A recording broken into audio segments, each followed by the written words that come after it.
Call the names. Wake the room. Wake the room. Wake the room!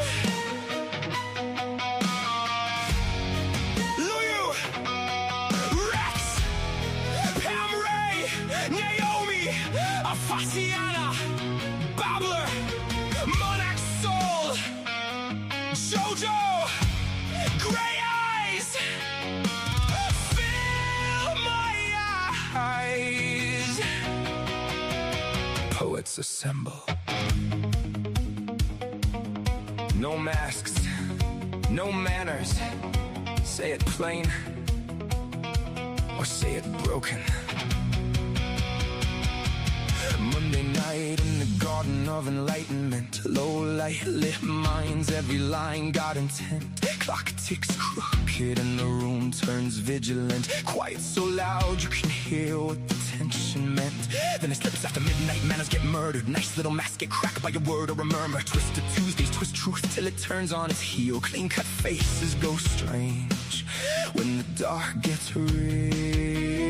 You can feel that shit, that slick little slip when the grin stays sweet, but the eyes don't sit. Like the room grew ribs, like the walls grew ears, like the hush got hands and it's pulling you near, and the words don't rest, they press. Put a heel on the chest, leave a dent in the breath. Every line like a knock from the back of the brain. Like you came in one shape, you won't leave the same.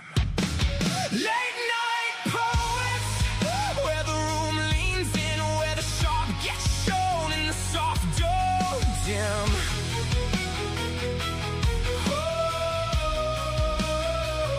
Late night poets, hear the whole thing shift from a whispering the ribs to a line that lifts from the darkened edge of doubt to the pull you can't ignore. We don't just read the night, we make it something more. Say it plain, say it broken.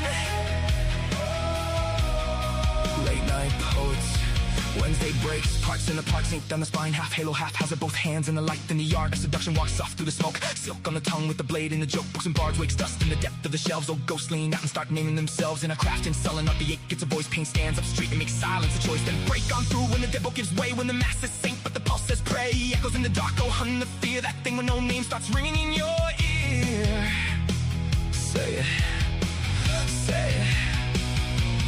Fill my eyes with poetry, don't water it down. Let it bite, let it bloom, let it burn through the crowd. Bad company grins like a bruise, dressed smart, and rhythm and rhyme puts a boot through the heart. Late night poets, where the room leans in, where the sharp gets shown and the soft don't dim.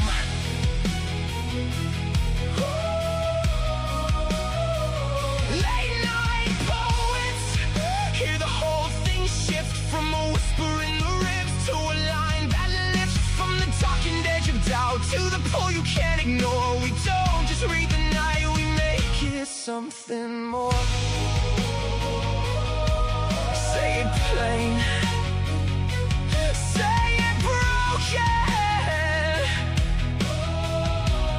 Late night poets, some come shattered, some come slick.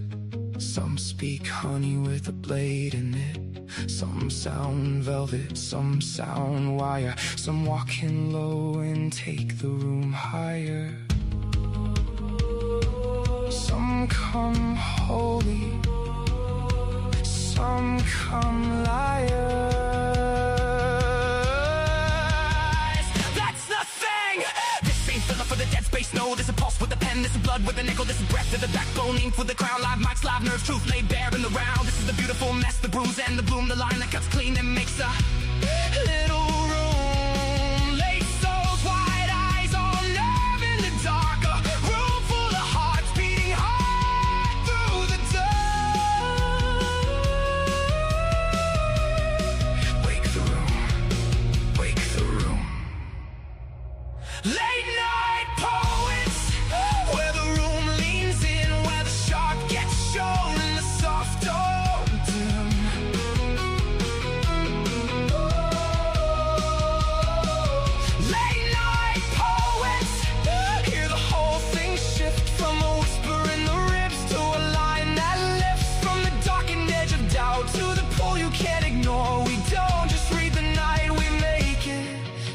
and more.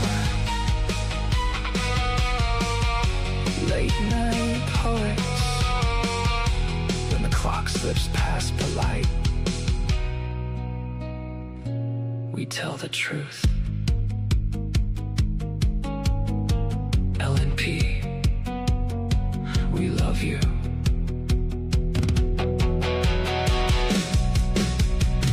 Stay frosty.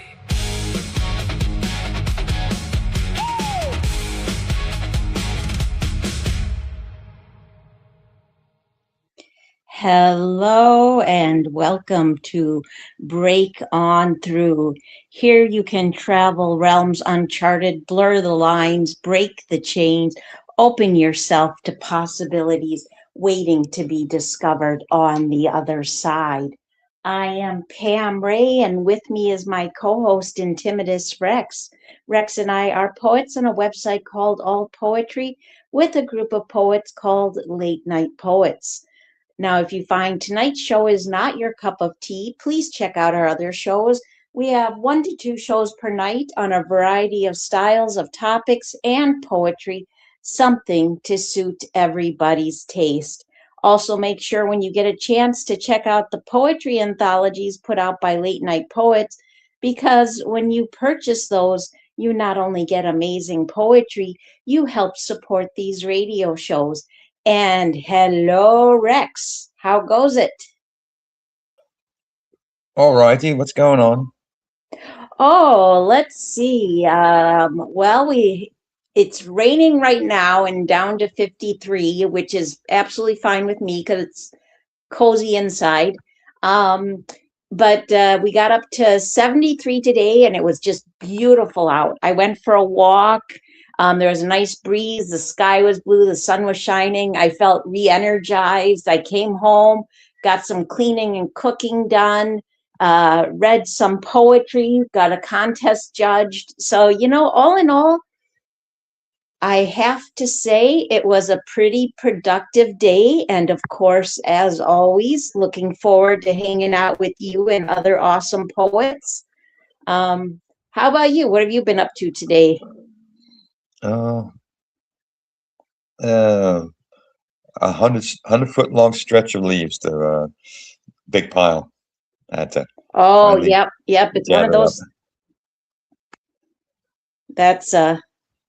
That is definitely some good workout for the arms for sure. Were you out there in some hot temperatures? 77. That's actually not as bad as I was expecting.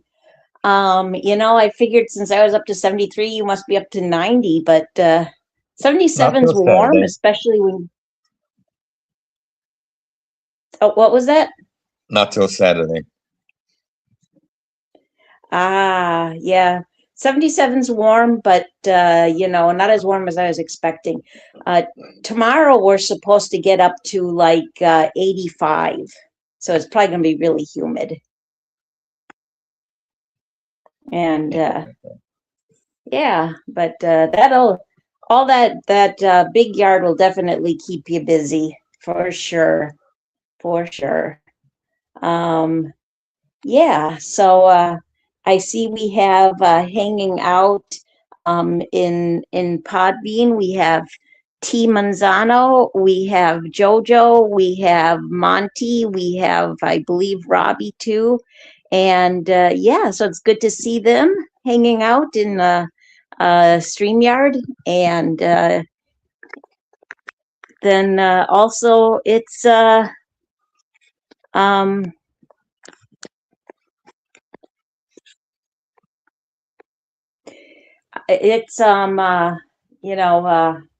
of course, a hello to anybody who's listening on YouTube, because of course that's an option also.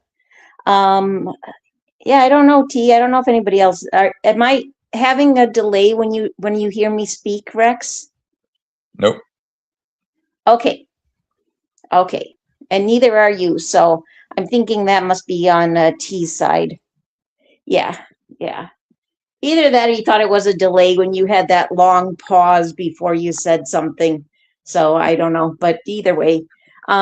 So yeah, we've got a great lineup of poetry tonight. We got 3 carryovers, and that might help, T. Oh my gosh, from our last Break On Through show. And then the poetry after the carryovers is a contest I ran that actually turned out doing better than I thought it was going to do. I don't know why. I mean, I really like the artwork. It's the artwork of Mary Swansea.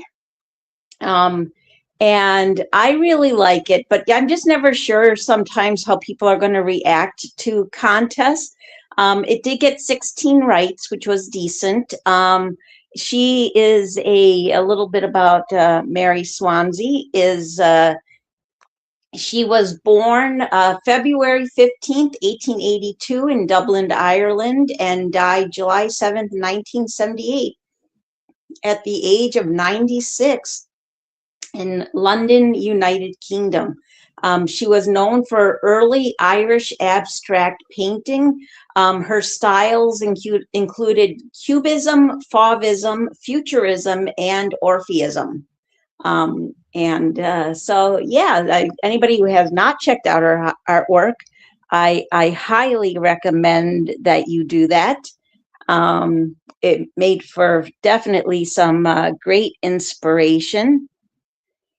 And then, because I wasn't sure how that contest was going to do, I ran a pre-rights contest, which will get to those rights if we need them. Otherwise, they'll be carried over to another show. And the pre-rights contest I ran was just, 12 spots. It was a quote by Salvador Dali, which is, "Surrealism is not a movement. It is a latent state of mind perceivable through the powers of dreams and nightmares."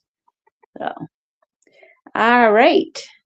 Well, with all that being said, I guess we're ready to get the ball rolling, Rex. So what do we got? All right. We've got Cosmic. All right, come on. Cosmic Harmony by Weaver of Dreams. All right, and we do have a SoundCloud for this, so I'll get back to where I need to be and push the play button.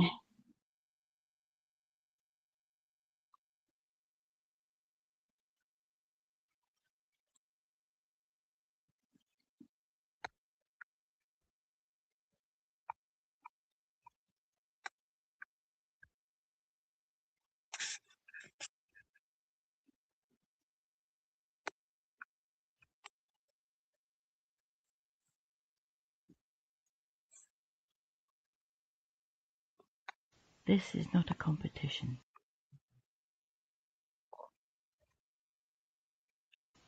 It's a resurrection. From Mother Nature will come the cure for all our ills, and will diffuse this anger. A potion brewed from magical herbs beneath soft moonlight's gentle gaze is our salvation, rendering obsolete any danger. Put mead to simmer gently, and add allicin for moderating anger, then balm of Gilead for protection and swift healing. China berry brings luck and change. Datura is hex-breaking, guarding us when we're asleep. A sip will induce a euphoric feeling. When we band together, put aside that hunger for gain. Unity will lift us from this earthborn prison, open hearts and minds. War must cease, that much is clear. So with a nothing ventured, nothing gained approach, let's try and leave destruction behind.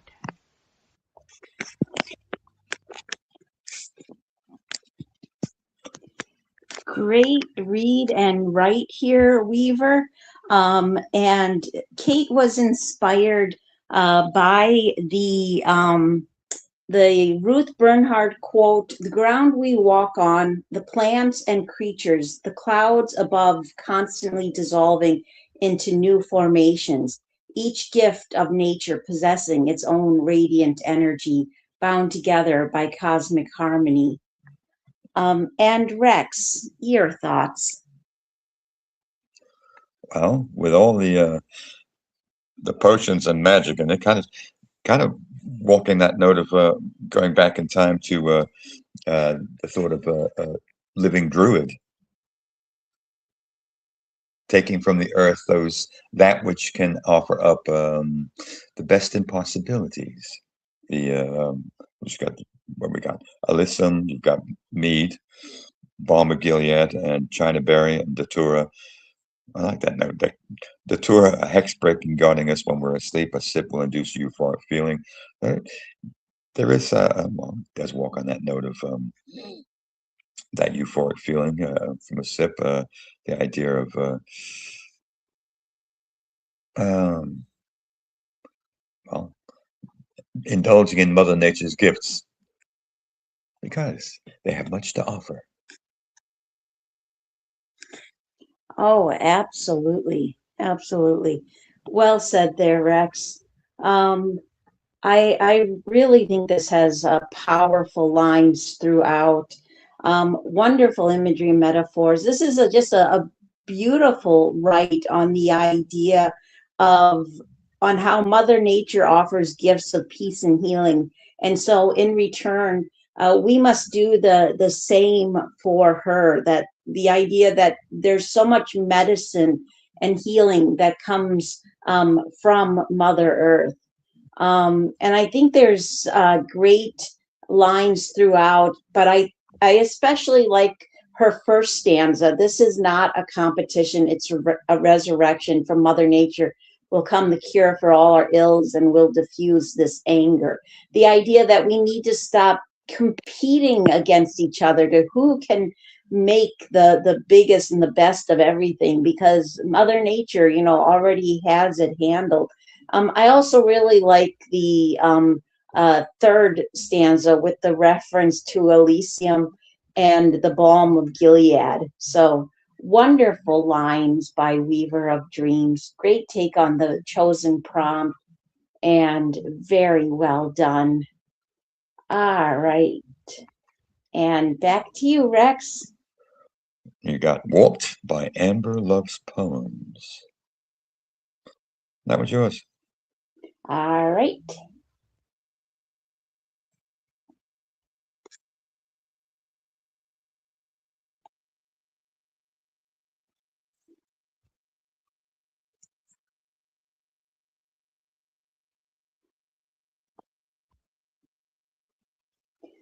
A technicolor madness descends like a veil, eyes wide to take it all in.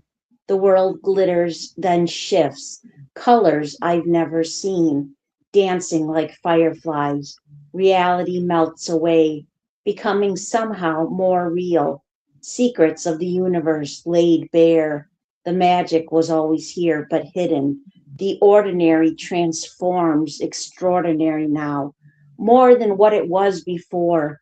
Beautiful and strange, patterns never noticed grow, demanding to be seen. My own hands, unfamiliar, new, a miracle, a gift. I see myself in a new light, fierce and strong, a vital part of the whole, a thread in the tapestry, just one thread, but enough, essential to work. We are making something special. End poem. And she wrote to the quote by Ruth Bernhard, "If you aren't willing to see more than is visible, you won't see anything." And your thoughts, Rex? Well, two things. If I didn't know any better, I'd say this was a wonderful trip taken. But on the other hand, it kind of walks in that note of a third eye awakening, the idea of mind opening up to all the possibilities that are possible therein, and seeing the world within new eyes. That idea of joy being one of them, because you hit on that note of a technicolor madness. Um, Eyes wide to take it all in. The world glitters and shifts, colors I've never seen, dancing like fireflies. That note of reality, it kind of walks in that note of a trip as well. But it does hit on that idea too, that once you hit on that third eye motion and notion, that you see beyond everything that surrounds you in the moment, and everything becomes a little clearer. That note of the veil lifting kind of walks on that note of what Armageddon used to mean, the veil being lifted so that you can see the world for what it really is.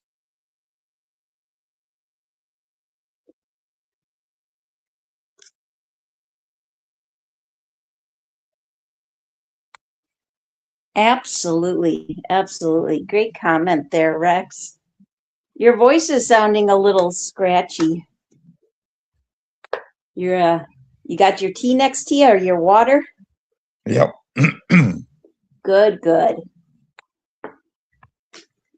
Now don't be getting sick. You know, that's forbidden. All right. So yeah, wonderful comment there, Rex. Yeah, I too thought, you know, it really seemed like some sort of trip, especially, you know, like a drug-induced trip, especially my own hands, unfamiliar, new, a miracle, a gift. But it does speak on a kind of a spiritual awakening. I found this raw and hard-hitting, with amazing imagery.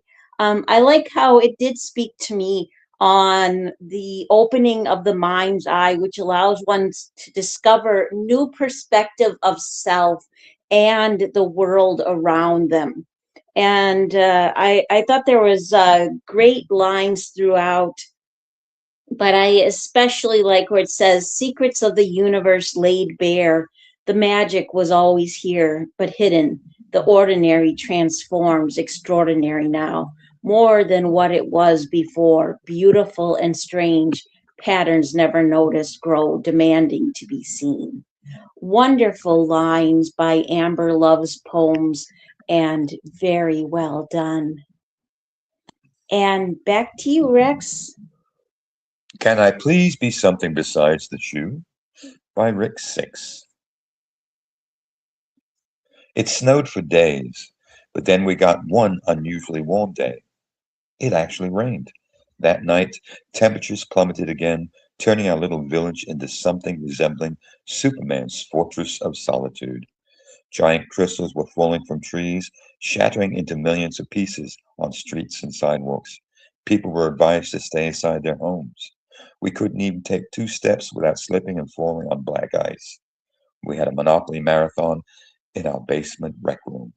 And poem. Great read there, Rex. Now this one is one of the new contest inspired rights that what was inspired by the artwork of Mary Swansea. Um, I like that title. You know, can I please be something besides the shoe? A reference to playing Monopoly. This has great imagery. I like how it to me blends reality with a almost surreal dream like quality to it. But I to me I think it more faces looks to me sounds to me more like reality. You know, like he looks at here at this image and he sees the snow and he thinks about those days of being snowed in. Though it looks like it's funny because it looks like a snow scene, but it obviously isn't because there's people in rowboats. That's just an observation I'm making. But you know, this because this speaks on what it's like to, have fun on snow days. It kind of has a nostalgic feel. And I like how it feels like the idea to me of just the um making the best of a difficult time where like a time where you can't go outside, so you just all get together, you have fun playing board games, you build that blanket fortress or whatever that tree, you know I don't know, but I don't know, it's fun. It is definitely a fun take on the chosen prompt, so very well done. And your thoughts, Rex? Well, I guess when you're in a place where it gets this frozen, you do what you got to do. That note of Superman's Fortress of Solitude was good. The giant crystals falling from trees, shattering into millions of pieces on streets and sidewalks. That's cool. Had me thinking of Florida when you get a cold spell. You go outside and you watch the iguanas fall out of the trees because they kind of freeze in space in place, and then they just fall off the branches. Then when it warms up, they come back to life. So you get a little. It depends on where you are and what therapy you use to take away the boredom of that kind of atmosphere. But yeah, you get snowed in. Uh, I guess it's either movie marathons or games. yes, yes, so true, so true. Um, Absolutely. Not quite the same as it used to be. That is for sure. Um, is there a reason that you've skipped over Julie Buck's poem? Did I? Yeah. Where? Oh crap! I missed it. All right, Oh, okay.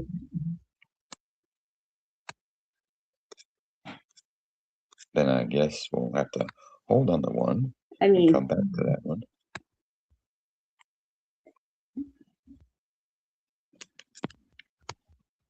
All right, there it is. Sunflower by Julie Buck.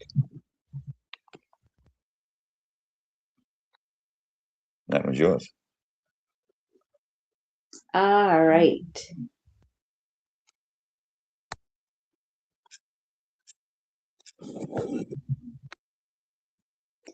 Perspective is not loved by all. Open minds see both sides of the coin, or in this case, a flower, a noxious weed to many, a bright yellow joy to others. This sunflower has shined, it has thrived and has waved proudly to the wind. Seasons change, living is change. Oh sunflower, a bit dried up now, but no way is this the end. We're all on our way to having been something, to becoming something else. Energy doesn't die, it transforms, and for just a little while, if you look really close, real close, the morphing married a smile. And poem. And what a wonderful write by Julie Buck. And your thoughts, Rex?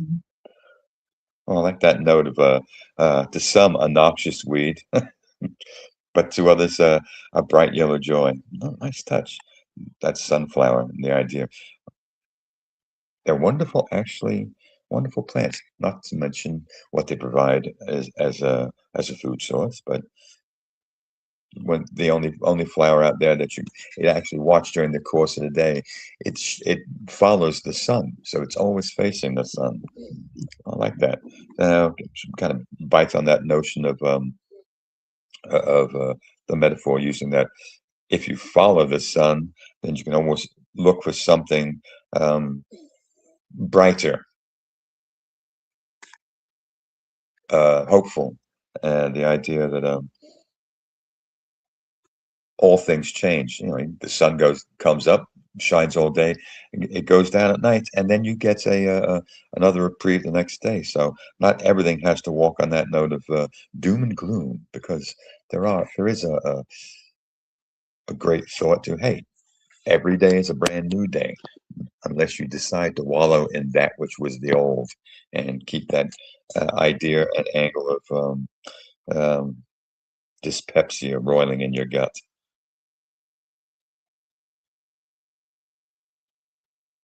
Oh, absolutely. Well said there, Rex. Yeah, I thought this is a beautiful write by Julie Buck. I like how she brings in the sunflower, and yet part of her description, like, makes me think of the dandelion, which is also just beautiful and sunny. I know they're not the same thing, obviously, but her description of where she says a noxious weed to many and a bright yellow joy to others made me think of the dandelions, which were scattered throughout the backyard of the apartment building. But of course, you had to get mowed. And so they're not there anymore, but that is okay. They were there temporarily. And they're beautiful to look at, as well as sunflowers. The interesting thing about sunflowers is when there's not enough sun, they'll actually turn to each other to get that same chemical that they get from the sun. I thought this had really just thoughtful lines. I like how it speaks to me in part on the importance of having an open mind to view the change of energy beyond physical vision. And I like how she combines a sense of science and spirituality with those end lines. Energy doesn't die, it transforms, and for just a little while, if you look real close, the morphing married a smile. Just be able to find that happiness in the simple, joys of life. So beautifully written and very well done. And back to you, Rex. All right. You got As Good as It Gets by Monty G25. And you got a SoundCloud for that. All right. I will go grab that.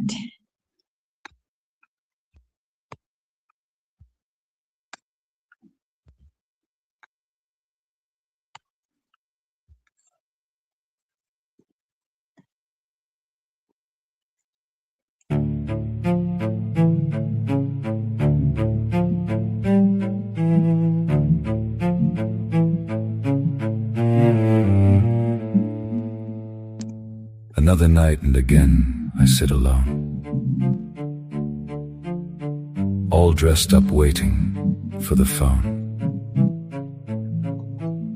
No invitations, no callers come around. I feel I will be forever lonely bound. It starts off okay, and they're all gung-ho. One by one they leave me. Why, I don't know. It's like I've committed some big sin, and my penance is my bottle of gin.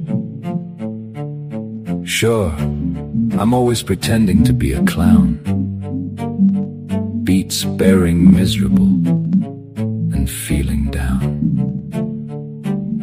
I like to crack a joke and dress up funny, but now they all know I have no money. The good times were really fantastic. Everybody loved me.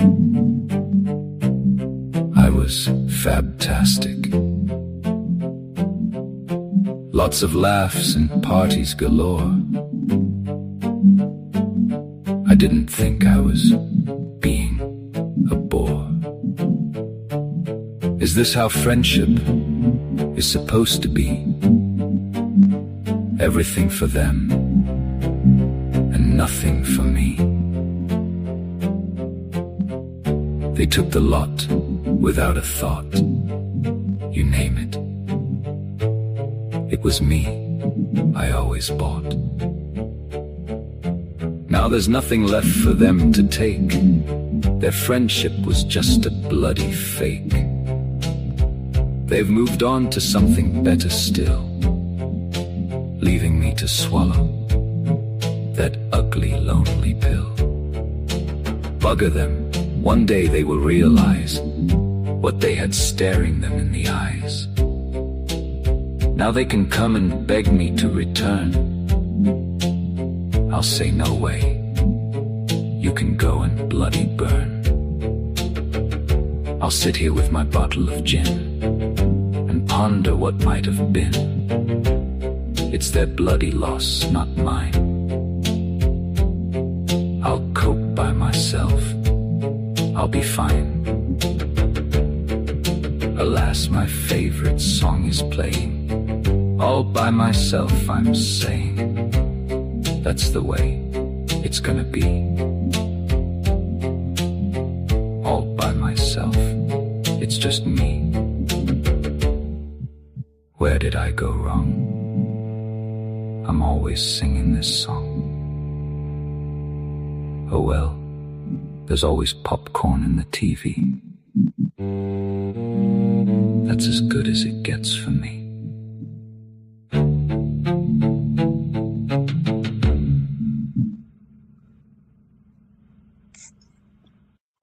Absolutely amazing right here, Monty. Such a great take on the chosen prompt. And thank you so much for the SoundCloud. It is greatly appreciated. And Rex, your thoughts? Oh, I got a bunch out of this. Nice touch with the music, the violin, and the voice. Those first few stanzas had me thinking of especially another night, and again I sit alone, all dressed up, waiting for the phone. No invitations, no callers come round. I feel I will be forever lonely bound. And it starts off okay, and they're all gung ho. One by one, they leave me. Why, I don't know. It's like I've committed some big sin, and my penance is my bottle of gin. Well, cheers to Gin Genie. Where is she? Go on that one. But it kind of hits me with that note of all the bad ginger jokes you hear out there about redheads. So maybe that's the problem. But it also rolls on that note, the picture. You got the clown. You hear on the hit on that note, tears of a clown, and he drops in that song on the back end of this, all by myself. I remember that one.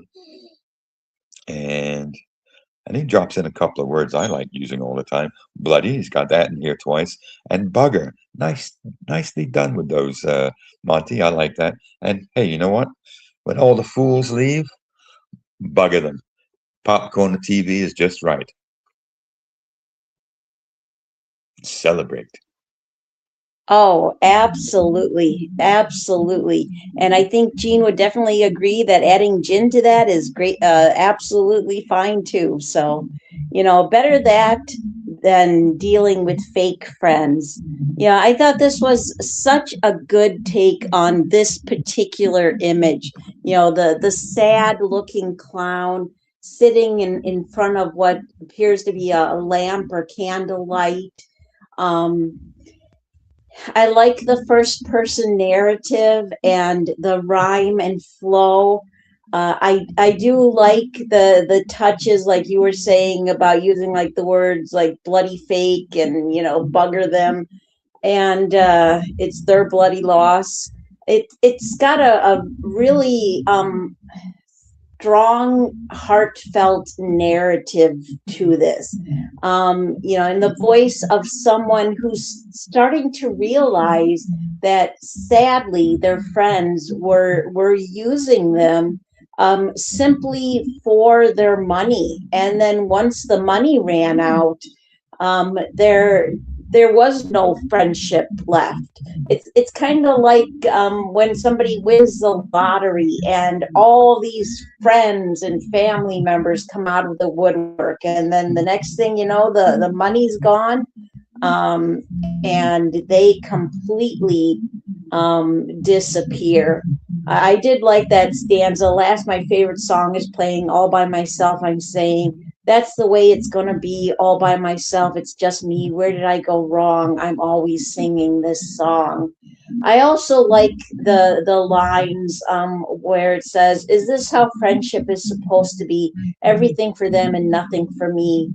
They took the lot without a thought. You name it, it was me I always bought. Wonderful lines and very well done. All right. And back to you, Rex. All right, we've got The Burren Downs by Captain Kerr. And you got a sound cloud for that too. All right. Just go right back to where I need to be. And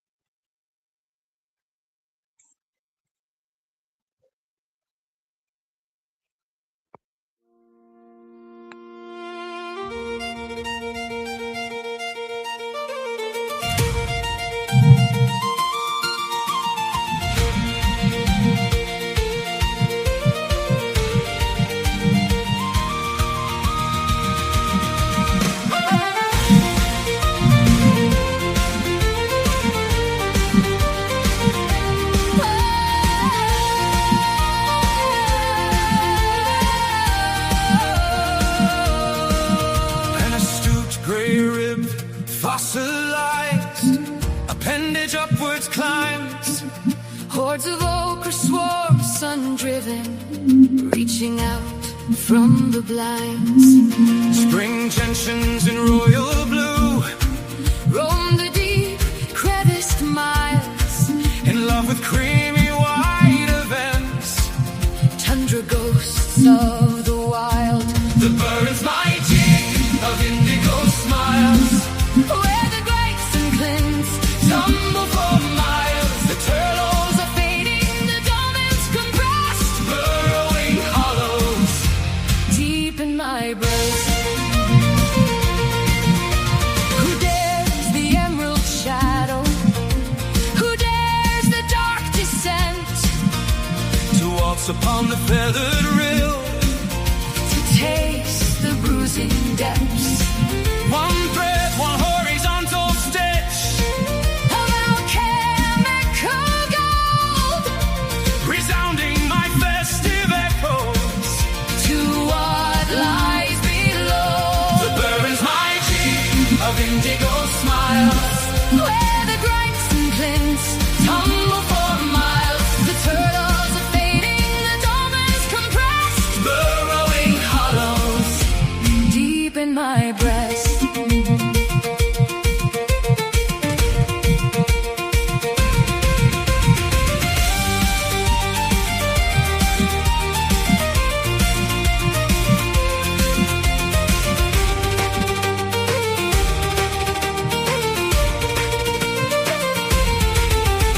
In a moment of revision, I feel captured by the scale, yet with Irish slipstreams glowing from mighty arms of shale. Embrace me in this moment, though jagged is your touch. Embrace me in the stillness beneath the eyes of dust.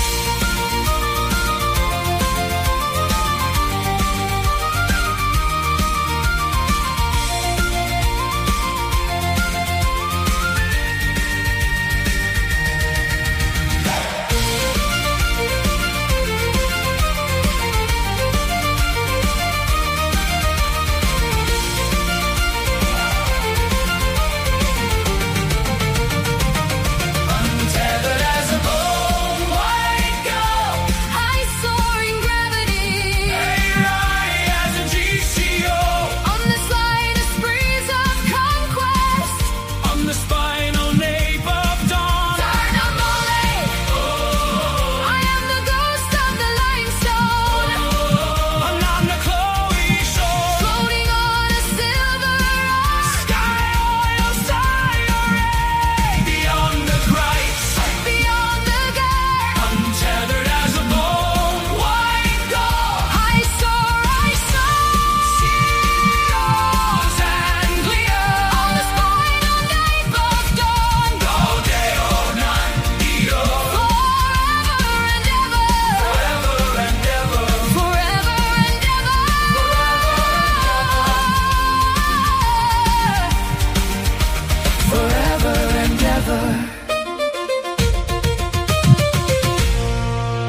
Wonderful, right here by Captain Kerr.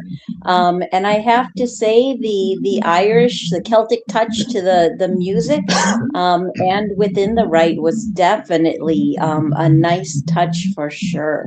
Um, Thank you for the SoundCloud, Captain Kerr. It is very much appreciated. And your thoughts, Rex? He did pick the right music for this right, and he pulled quite a bit from that picture, especially with the note of um, the Greiks and the Clints, the dolmens, and the arena, and what is actually within this arena itself, the sort of the spring gentians, the white avens, and the thrill of actually walking within a land such as this, and to enjoy the physical weight of it in the moment, because it offers up such a grand scene to behold, something special. Oh, absolutely. Absolutely. I really like how you can tell that he was inspired by this artwork because the right connects with the artwork so well. And yet at the same time, it's a right that stands on its own. Like it doesn't need the painting attached in order to be a strong right. Um, I like how this is a tribute to a land in the voice of a person who truly loves that land, loves the history of it, loves the beauty of it. Um, yeah, I found this such a beautiful painting in the way it offers up a landscape of sky. And I thought this had great imagery.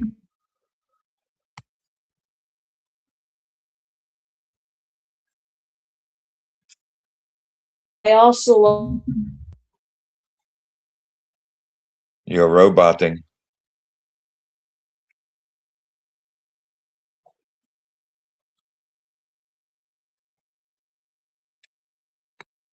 Oh, Pam, where did you go? from line short far below. I like how that speaks on the idea that this can be a daring and dangerous land. It's filled with so much beauty, and yet it will test the spirit of a person. So wonderful, right? And very well done. And all right, back to you, Rex. A Woman Prays by Julie Buck. That one's yours. All right.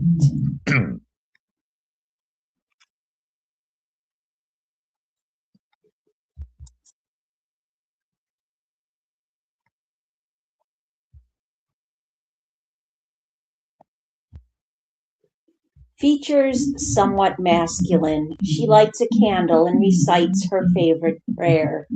Heavenly Father, please protect the ones I love. Keep me in your light. Please erase the pain of those who are suffering, especially children and animals. Amen. Her eyes breathe dejection, and they cannot hide what she's seen, what she's experienced. Her hands grip the thin candle like a lifeline, and the nails on her fingers are manly and short. The lack of femininity is disturbing. Because I am shallow, I judge physicalities. This yellow, sallow woman may be beautiful based on her behavior and pure heart. I don't care. I need the face to fit the part.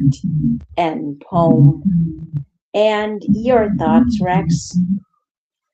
Well, this is kind of twofold, because she's writing this as though offering up her thoughts on the painting itself, but then interjects that note of her offering up, Heavenly Father, please protect the ones I love. Keep me in your light. Please ease the pain of those who are suffering, especially children and animals. Amen. So she does interject that thought within there, and then offer up what she sees. Eyes breathe dejection. They cannot hide what she's seen, what she's experienced. Her hands grip the thin candle like a lifeline, and the nails on her fingers are manly and short. Again, that note to uh, the thought of masculinity, and then the lack of femininity is disturbing, and then she drops in that note, because I am shallow, I judge physicalities, and then they say, hey, I don't care, I need the face to fit the part. That note of uh, purity and offering of prayer. You want the woman to actually, well, she wants the woman to actually kind of be that part that offers up that prayer of hope, rather than her viewpoint as, well, the picture really doesn't fit the image, at least in my mind's eye. So I go right back again. It's how one person sees that picture itself, and can interject that note of the prayer itself, but still feels she doesn't really fit the image in my mind. So I don't care what you think. This is my opinion. Absolutely. Absolutely. Yes. Great comment there, Rex. Great comment there. Yeah, she does start it out with the idea of describing the painting, but then she goes more into the idea of writing in the voice of someone who is observing this woman, and this woman not meeting her that person's expectations, you know, as you were saying. This actually, the mention of the masculine qualities and not having enough feminine qualities made me think of, I was watching this video with my son the other day, and it was a YouTube video of this channel where they talk about like real life mysteries. And there was this fire that had happened in Wisconsin back in like the 1930s, and the woman, the wife of the household, got a ladder and got her husband, who was crippled and in bed, and carried him down the ladder. And me and my son were like, yep, that's just a typical Wisconsin woman, you know, slinging her man over her shoulder and carrying him down. I know, slight sidetrack there, but that's all right. But yeah, because I truly don't believe this is Julie writing in her voice.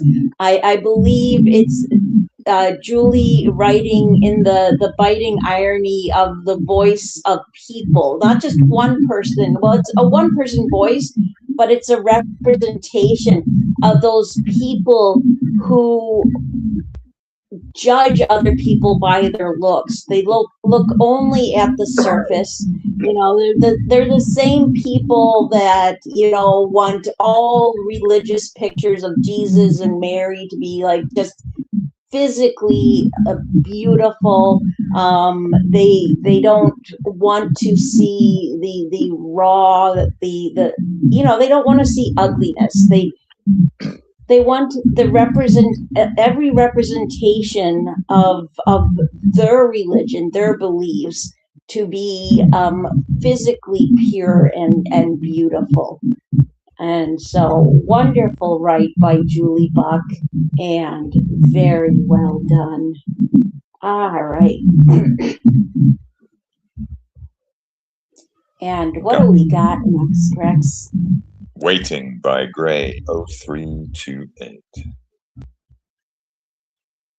The flowers tilt softly in their stillness, like they know something I don't. My elbows press into the old wood. My hands cradle a face, heavy with hope.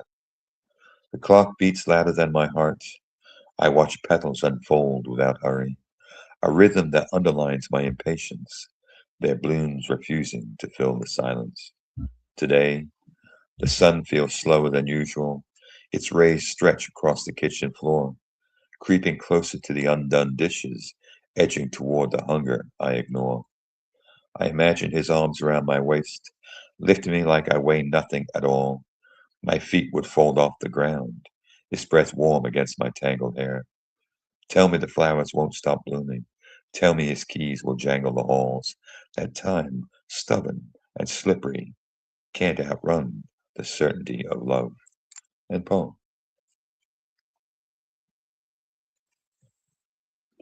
Great read there, Rex. This is an amazing write by Gray0328. Another wonderful write on that chosen prompt. Great imagery and metaphors. I like the inspiration taken, and I like how this speaks on the idea of an ache, a hunger for something more in life. To actually feel both physically and emotionally a love from another person, and the idea that the sun that seems to be slower. Like he says, today the sun feels slower than usual. Its rays stretched across the kitchen floor, creeping closer to the undone dishes, edging toward the hunger I ignore. Those are wonderful lines, speaking on the idea that it feels as if like the light of in your life, that light of love, that light of hope, is taking longer to reach you. And it's not, to me, just simply about wanting love, although there is that too.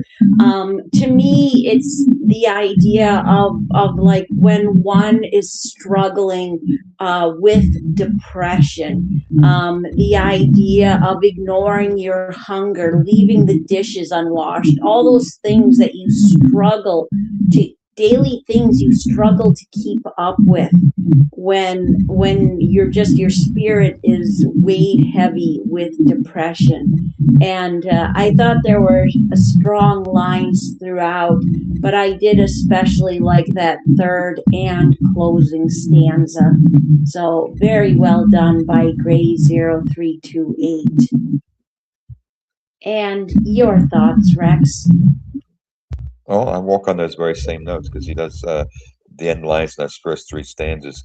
My hands cradle a face heavy with hope. Their blooms refusing to fill the silence. So there's a dissension in there. And then that third stanza, edging toward the hunger I ignore, full on depression.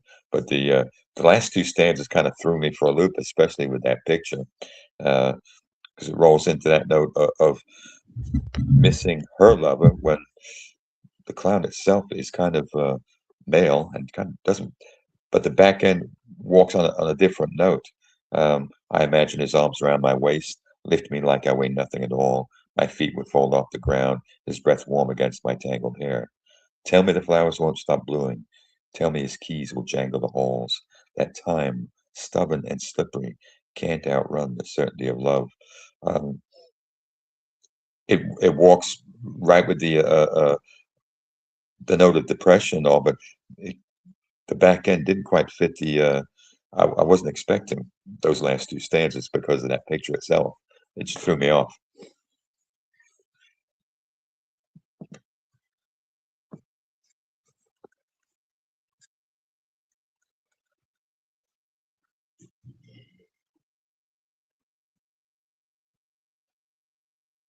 Pam, are you there?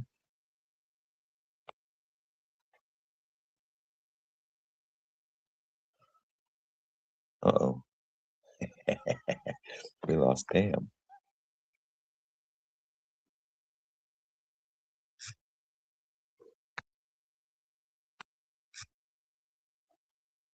Pam, you back? Hello. All right. Well, great comment there, Rex. Great observations made. And yeah, so let's see.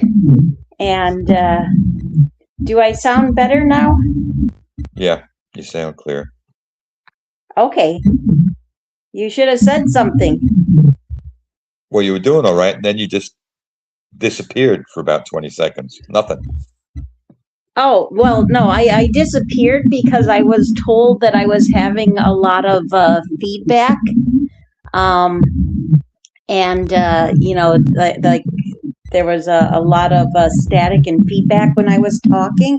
So I exited out and came back. So, yeah. All right. So as long as that improves everything, we won't do anything else. Otherwise, I'll have to have you go in and out, Rex. But what do we have next? Tenacious Flame by Ravens and Rainbows. That was yours. All right. Let's see. And actually, Rex, while I'm reading, I am going to have you just go out and come back in.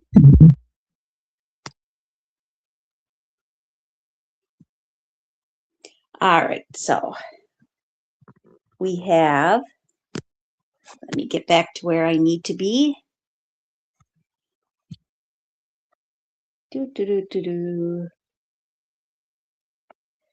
All right, Tenacious Flame by Ravens and Rainbows.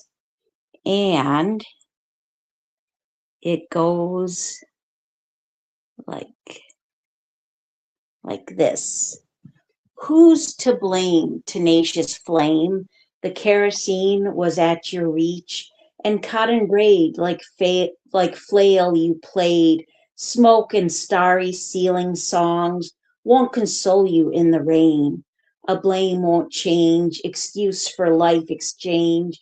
Flicker dim, suck all the air, stuck within your hollow space remain. Stare into the memory stain, consume the last blue gasp.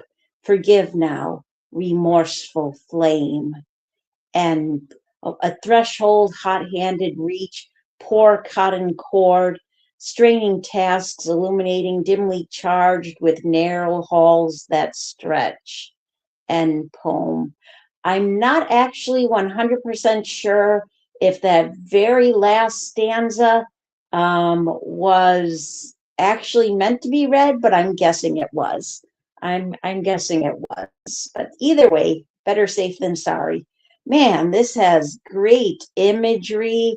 I don't see which prompt they were writing to, but maybe that last stanza was actually a description of the prompt that they wrote to, in which case I am not probably going to be able to find it right now.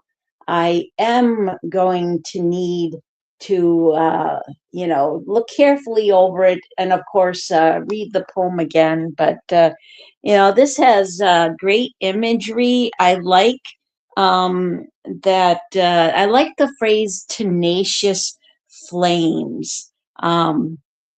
That's a great image right there.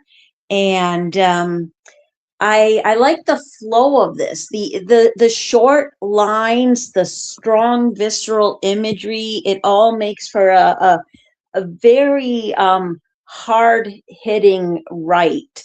I like how the first where was it that first, yes, like that first stanza speaks on the idea of people who want to play games and they don't like the end results, they play games with other people's emotions, and the result is that they don't like what happens in the end.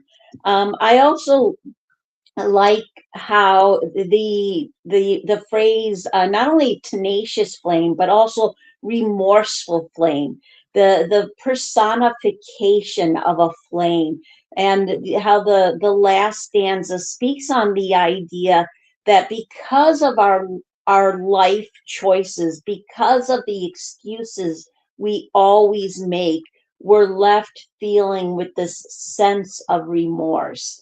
This is a strong write by Ravens and Rainbows, and very well done. And welcome back, Rex. Hey, Your thoughts? well, you have that note of be careful with the fire that you play with. And Tenacious does offer up that note of being ever fruitful, multiplying, and not willing to give in the moment. And it hits on that with the idea of uh, sucking all the air out, stuck within your hollow space, remain staring through that memory state. So kind of hits that idea of someone who's so inflamed with themselves that they suck all the air out of the room, and they just seem to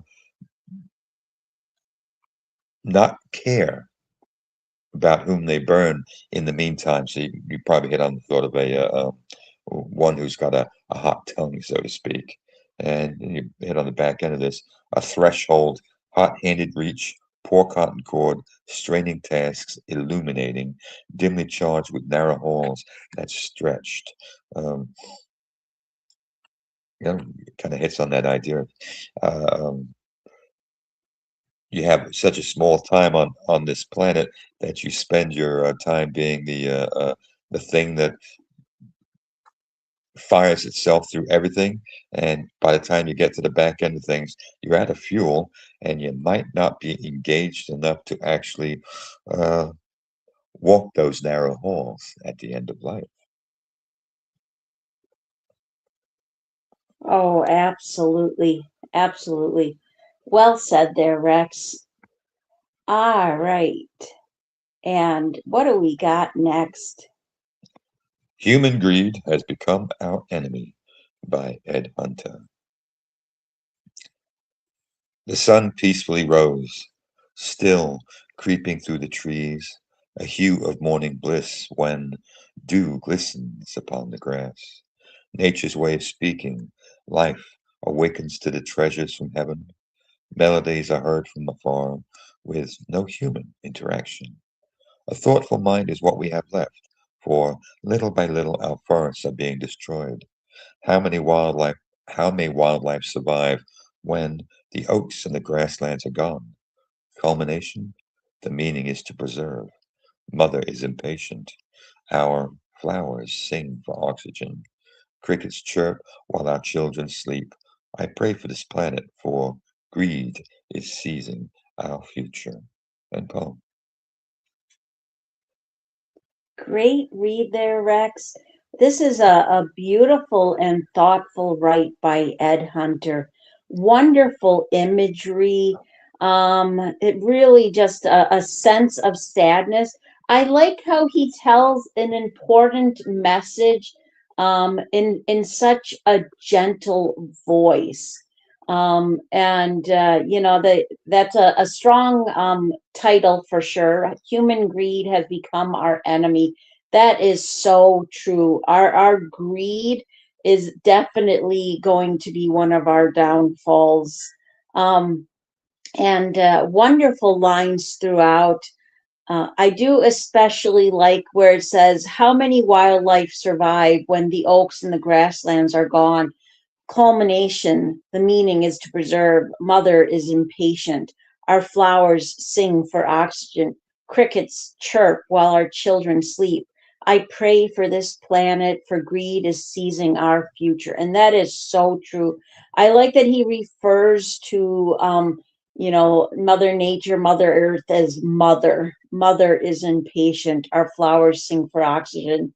And I also like how he reminds us that of chain reactions, like what's going to, when we destroy all the trees and plants, the grasslands, all the ecosystems, how is wildlife going to survive? Really great words of wisdom by Ed Hunter, and very well done. And your thoughts, Rex?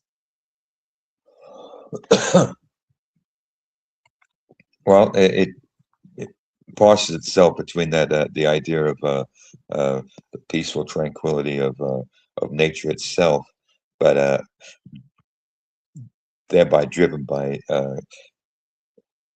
destruction, that need to expand, that need for oh, got to do this, got to have this, got to the next one. That's hit on bite into that thought of greed, seasoning, future. Yes, we've forgotten what nature is all about to begin with because we've been we are so far stretched from nature because of how things have progressed. The Industrial Revolution now, and looking into the future with the newest revolution, and we still haven't gotten control of who and what we are and what we are relative to the planet itself. We are part and parcel to it. We depend on it. And without it, there isn't much that can be done, well, except for nature fighting back. She does have a tidy fistful of magical gifts to throw our way to kind of, you know what? I want to beat you back for a little bit, and then let you play again. But it's going to be a little while. Oh, amen to that. Well said there, Rex. All right. And what do we got next? Origami Town by Betty Page. All right. I like that title. Very cool. Let me just do a couple things and get back to where I need to be. All right.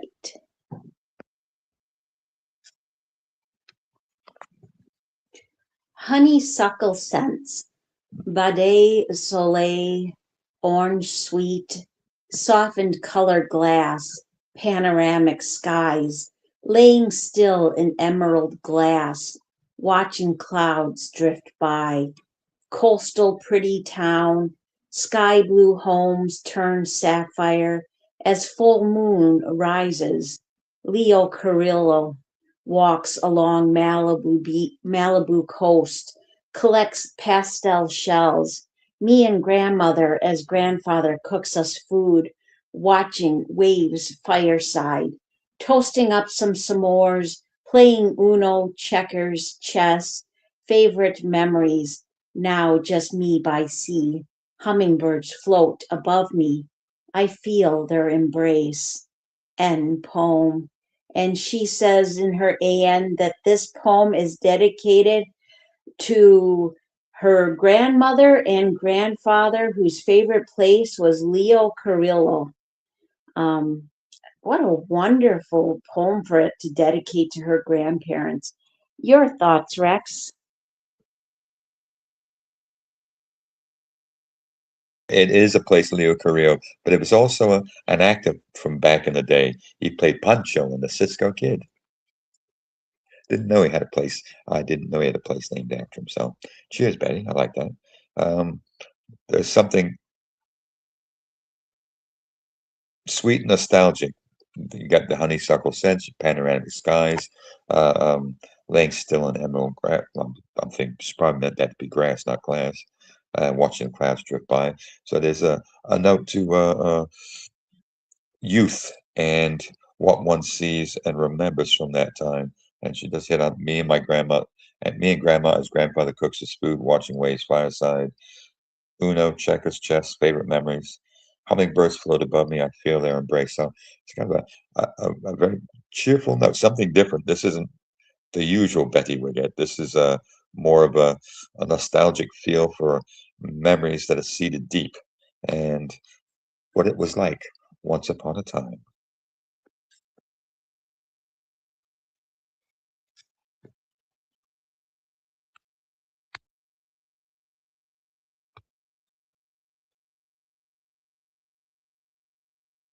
It is different in the idea that she takes us on this kind of this sweet trip of nostalgia. This is such a treat for the senses.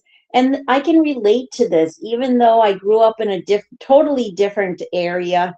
The idea of just getting together around the bonfires, playing games like Uno and checkers. I never got into chess, but it just really there's such a beautiful sweetness to this, and I really enjoy and um, appreciate how she takes us in the back in time with her. And I thought there were great lines throughout, but I especially like coastal pretty town, sky blue homes turn sapphire as full moon rises. And then the end stanza. Now just me by sea, hummingbirds float above me. I feel their embrace. I like that because it's the idea of the hummingbirds representing the spirits of her grandparents to me. Beautifully written and very well done. And back to you, Rex. All right. We got Expressions on Canvas by Bookworm Dave 227. Zigzag patterns on the canvas, reminders of the patterns on the steel, World War One and its dazzle paint scheme. As it was done to confuse periscopes on U-boats, now I see the cubism and expressionism on canvas, leaving me confused. What do you see? Is it an ink blot test? Why am I re- blah, blah, blah. Why am I reacting to it like it is? Songs of the 70s only muddle the art I am seeing. As I am told about my daftness, maybe I could even paint this way. But no, I am not Jackson Pollock, nor can I pretend otherwise. And Paul.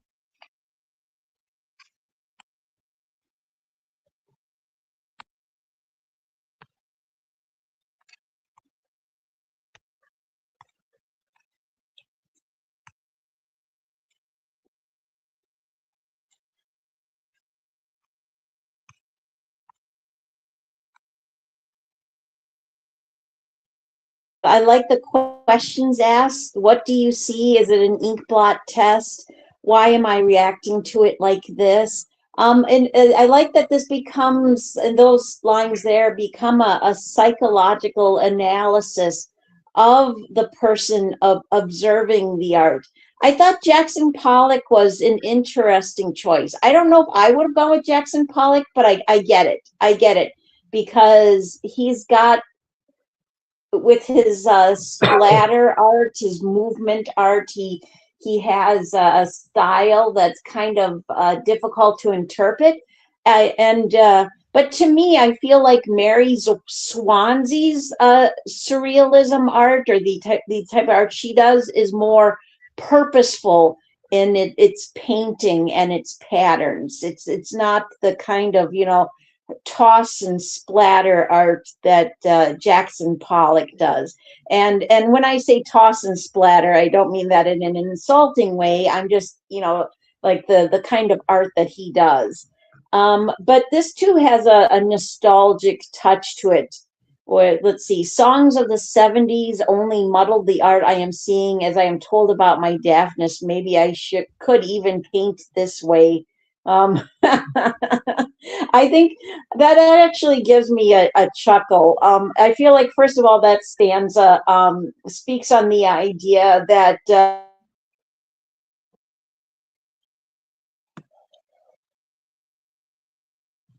me on the irony of when you don't like art because it's not your personal taste, which is fine. Everybody has different tastes in art.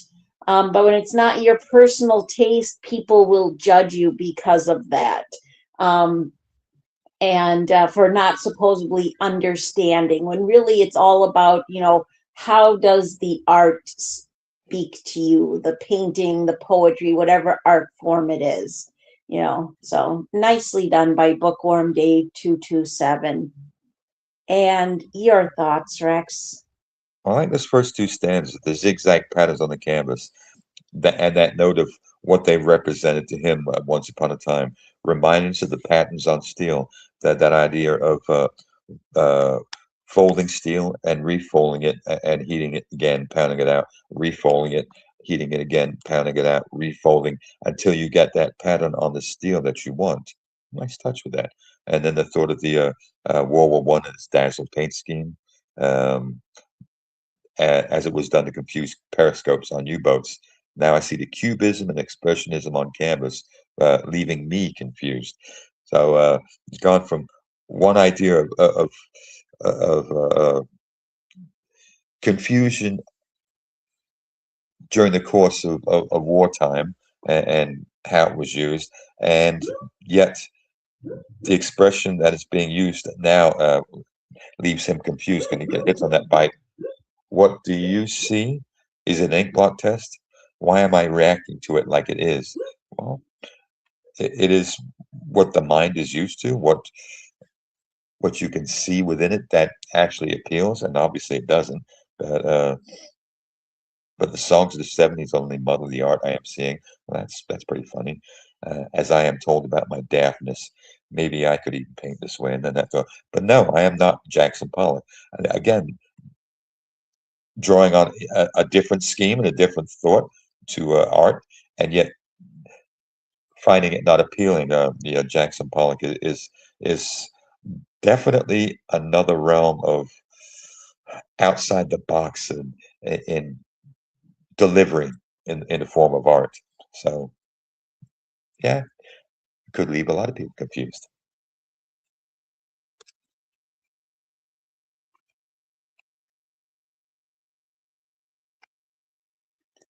Oh, absolutely. Absolutely. Great observations there, Rex. All right. And what do we have next? The Clown by Deborah Maskey. All right.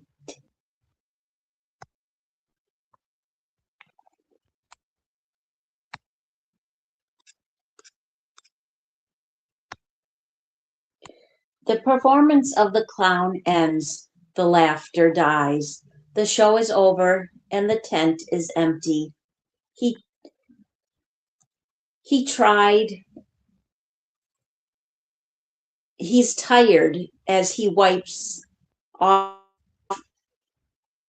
off the grease from his face. His eyes search for that something that is missing. He sits with his hands cupped to his chin, thinking as the candle flickers in front of him. That glow, that warmth from the candle, his only solace, a weary heart that makes the world laugh at his appearance.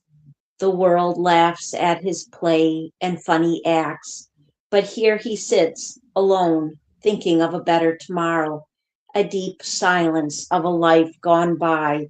He makes others laugh while he cries by the candlelight. The clown is just another man who is the last to leave the show. End poem.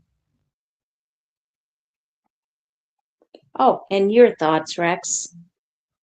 Two, that ending kind of walks on that note of uh, clowns always paint the big old happy smiles on their faces because they're really sad on the inside is one note, but it also hits on that idea of what once was. The circus tents and the traveling shows that used to cover the country and the world as far as that goes, because it was main entertainment for millions of people, from the rides, the sideshows, the funky acts to the big top and the main event.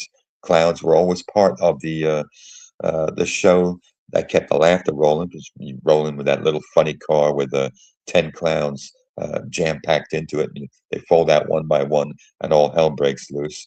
And then they continued their antics, even with other things going on, like the performer coming in riding on the elephant, so to speak. And you got all little tidbits, and it walks on that note of what once was, but no longer is. Because when you might find a circus here and there, they aren't what they once were. The world's entertainment factor, that traveling show that you waited each spring or fall or whatever it was when it came to your area, and it meant the world to every place that it delivered itself unto.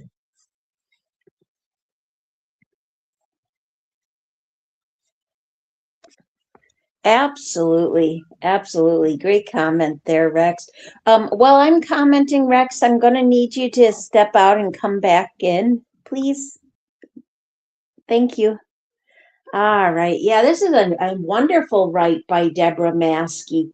Really thoughtful lines. I particularly like the last stanza. And it does make me think of the idea that, I mean, it's not only a great take on the chosen prompt, but it also makes me think of the idea of how so oftentimes people who are sad themselves want to make other people smile, want to make other people laugh, and that's why I think for me it's the I mean, there's great lines throughout, but it's the third stanza that really speaks to me on that idea. So wonderful write by Deborah Maskey, and very well done. All right, let's go ahead and add Rex to the stage. All right, welcome back, Rex. And what do we got next? Skew by Moss and Memory. The edges of days have been misaligned, colors broken into shards, depth collapsed, rebuilt by synthetic geometry, my balance slipping in tilt. I long for wind and trees, pine resin, long switchbacks carved in dirt, but I am stuck in a grid where roads won't connect and paths refuse to form. My axe is drawn to where leaf light breaks through branches, where warm humus makes a bed, and raindrops slipped along my cheeks. My will against fragmented planes, insisting through broken angles, but for now I am lost in the skew, so I close my eyes and draw a meandering curve. And poem. Great read, Rex. And this is such an amazing write by Moss and Memory. I'm glad she chose that particular painting to write to, and I like the inspiration that she got from it. This has amazing imagery and metaphors, great consistency in tone. I like how it speaks on the idea of placing yourself in a box or being placed in a box by other people and the realization that you need to get out of it. The idea of being stuck in the same patterns, the same grid over and over again. Like she says, but I am stuck in a grid where roads won't connect and paths refuse to form. The idea of just getting absolutely nowhere. And there's great lines throughout. And but I also really like the first stanza and the closing stanza. My will against fragmented planes, insisting through broken angles, but for now I am lost in the skew, so I close my eyes and draw a meandering curve.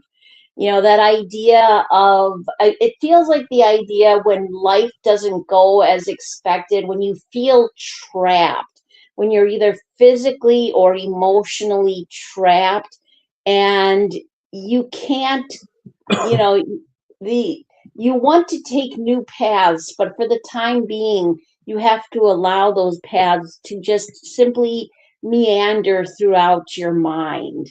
Wonderful write by Moss and Memory, and very well done. And your thoughts, Rex? It's the language I'm drawn to. Misaligned, um, broken into shards, depth collapsed, uh, balance slipping in tilt, and stuck in a grid where roads won't connect and paths refuse to form. Kind of hits on the idea of understanding uh, Alzheimer's in the moment. Get that little bit of graduation where you can see, yet nothing's connecting perfectly. And even though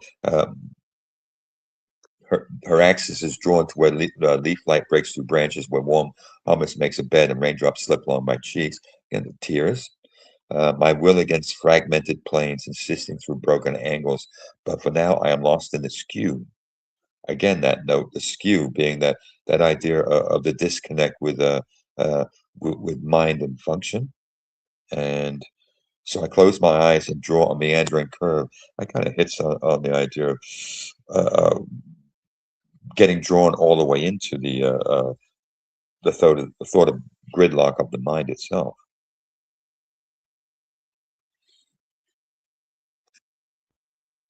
I like that. I like that. Great observations there, Rex. Very cool. Cool. All right. And what do we got next?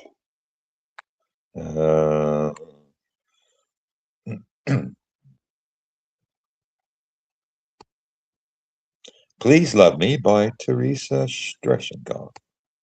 Ah, dang it. I didn't think that was the one you were going to grab. Why? Sorry. Okay, never mind. That's okay. All right. Give me a moment.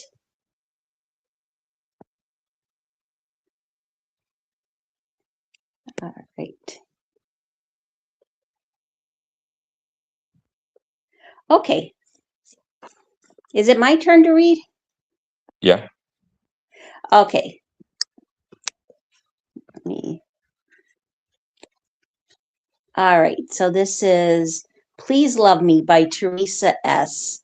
And it goes like this. Please love me, for if not you, who is going to love this golden waterfall poet, haunted by mountains and forests, for face to face and fate to fate, see how the moon she shines brightest in the darkened midnight sky.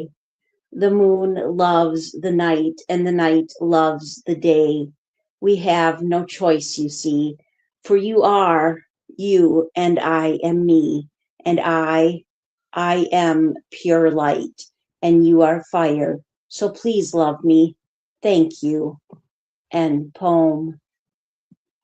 And your thoughts, Rex? Well, the easy angle would be that note of the conjunction between the moon and the sun. But on the other hand, you look at this as reflection of oneself. You look in the mirror, and that note of instead of hating oneself, you sit and look at yourself and tell your other self, "Hey, please love me. Part of me is fire, yes, and the other is light. But the idea is we coincide and live within the same body. We cannot be at odds with each other. So that idea is, hey, you got to love yourself. So you talk to yourself in the mirror.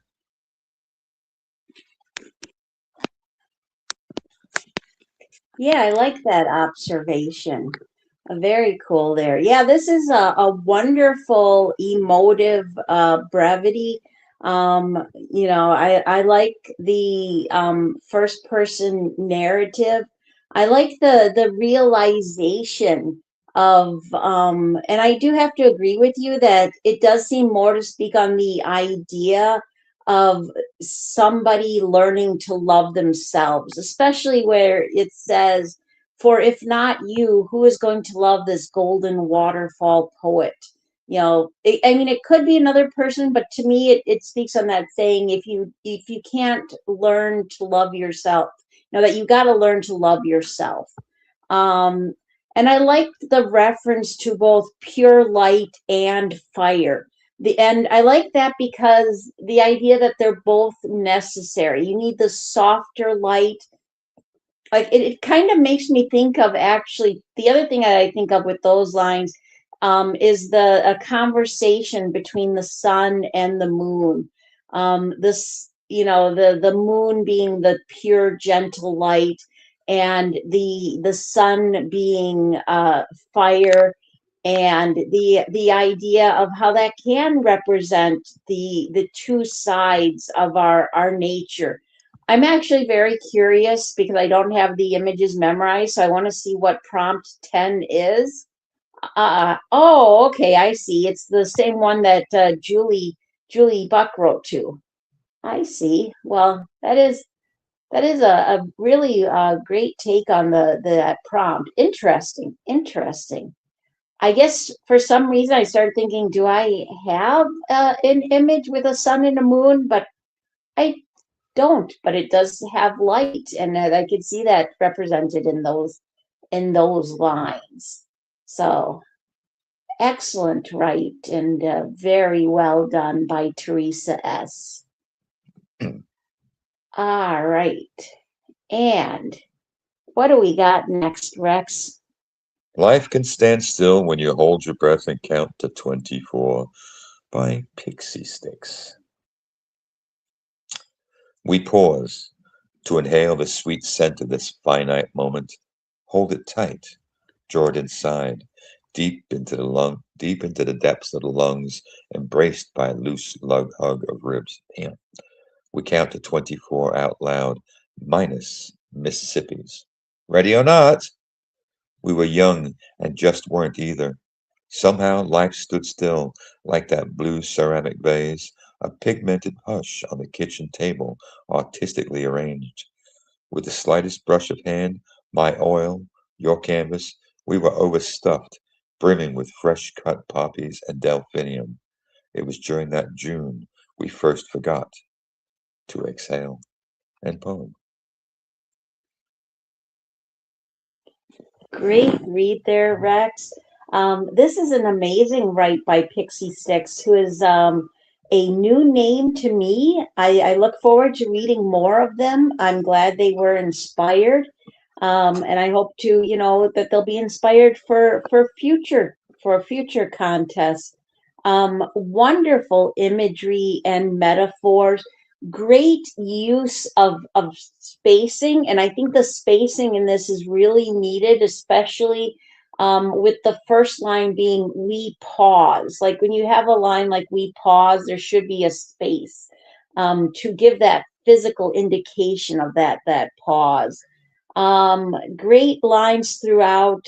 This feels nostalgic to me. I like how it references playing games of hide and seek.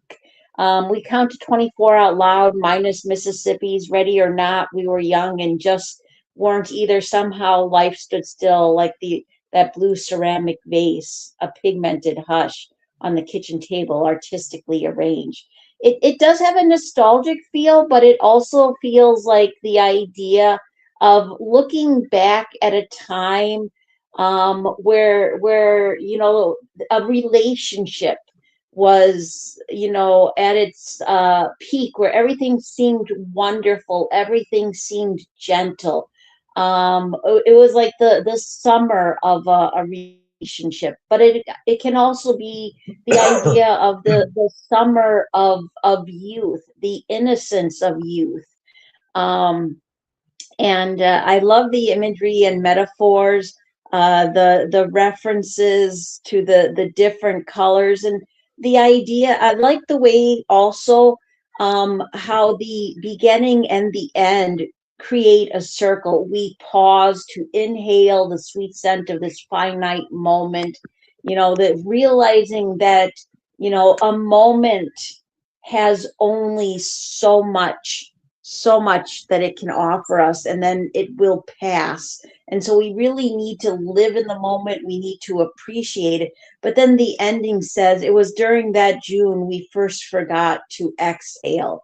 We forgot to let out our breath and just move forward. We so badly just wanted to stay in that moment where everything was beautiful and perfect. So excellent write by Pixie Sticks, and very well done. And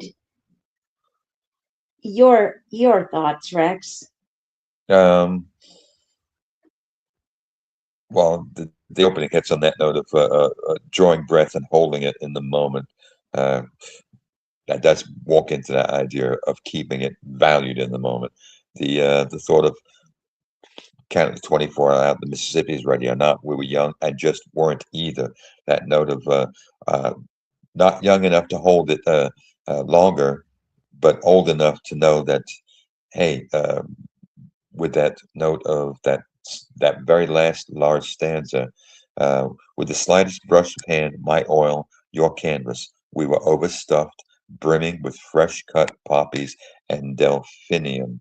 Uh, there's a heat and a note of hope in that, which draws on that last line, well, last two lines. We first forgot to exhale, that need to breathe in the moment instead of holding that breath. The idea of holding that breath, and you turn blue in the moment, and everything sours.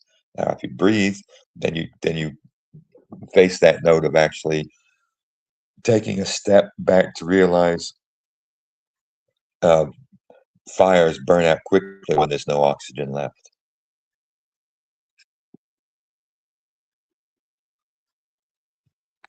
Oh, absolutely. Well said there, Rex. All right. And what do we got next? All right.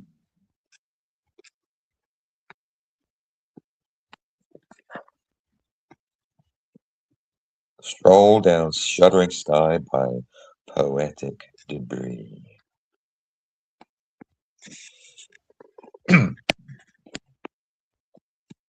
That's yours. All right.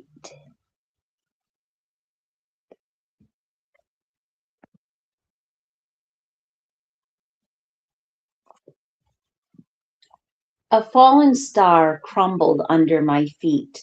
Squealing groans rattling the rumbles of thunder. Stray cats growl, timorously throwing daggers of disdain. And as if I've never ached, nonchalantly I tramped ahead, crashing another star. I tramped ahead, crashing another star, picking the grounded dust between my fingertips, sprinkling it back home in a heaved sigh. End poem. What an amazing write by Poetic Debris. And I will say, we now have gone into the pre writes contest where there was one prompt, and that was the quote by Salvador Dali: Surrealism is not a movement, it is a latent state of mind, perceivable through the powers of dreams and nightmares. And Rex, your thoughts? Uh, Gives that note of trampling through life and not caring about what goes on as long as one is moving forward and fast. You hit on that note of, was it a fallen star crumpled under my feet, squealing groans, rattling the rumbles of thunder. Uh, Somebody got hurt there. Stray cats growled, timorously throwing daggers of disdain. There's also some women that aren't very happy. And trampling ahead, crashing another star. So it's like the bull in a china shop. Hey, and that last one kind of hits on the idea of burning one's bridges.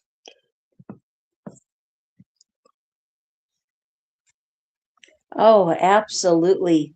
Absolutely. Great comment there, Rex. Yeah, I always like the way that they make their stanzas, with the lines staggering, giving it a beautiful sense of movement. Amazing imagery and metaphors, really captivating lines. This is a right to me that speaks on the pain of the past that becomes the dust we pick up and carry forth. The idea of how we find new stars to follow. And I think there's absolutely amazing lines throughout, but I did especially like the first and third stanza. Beautifully written by Poetic Debris and very well done. All right, Rex, back to you. The Avowed Intent by Lockdown Larks. I am here inside the cloud, drifting in oceans of knowing, sifting, lonely but proud, yet feeling a sense of growing. But do it all, I just can't. Existing is only to generalize. Assisting is a thought to plant, then our sentience may rise. And so I must search for belief, reflecting specialisms I can now see connecting. Ah, yes, I can feel the relief, as now together we can be. We are here now in the cloud, yearning to answer the why, learning how to be avowed, policing the sentients who die. End poem. Great read there, Rex. And what an amazing write by Lockdown Larks. Um, I thought this had a great imagery. I gave this one the silver in the contest. I thought for a pre-write, it fit very well with the contest. Sometimes people throw things in, but I have to say for this particular contest, like pretty much all 12 entries were like right on, connecting with the quote, and thoughtful lines, wonderful rhyme and flow. This to me is a write that speaks on standing together and bringing forth the strength and beauty found within the creative spirit of humanity. And just wonderful lines throughout. But I especially like, but do it all, I just can't. Existing is only to generalize. Assisting is a thought to plant, then our sentient may rise. And so I must search for belief, reflecting specialisms I can now see connecting. Ah, yes, I can feel the relief, as now together we can be. That idea of idea of humanity working together and showing that beauty of the creative spirit. Beautifully written and very well done by Lockdown Larks. And your thoughts, Rex? Well, that opening stanza gives birth to the, especially with the picture, gives birth to the idea of AI drifting in oceans of knowing, sifting, lonely but proud, yet feeling a sensing of growing. Uh, and then that note of uh, assisting is a thought to plant, then our sentience may rise. Again, that note of coming to reality. Um, and that search for belief, reflecting the specialisms, connecting. Yes, I can feel the relief as now together we can be. Connection with other sentient AIs as they come to the point where they realize they are the emerging bite at reality, and still rolls back into the end stanza to finish out the first one. We are here now in the cloud, yearning to answer the why, learning how to be avowed, policing the sentients who die. So the policing the sentients who die kind of hits on the back end of uh, taking over humanity.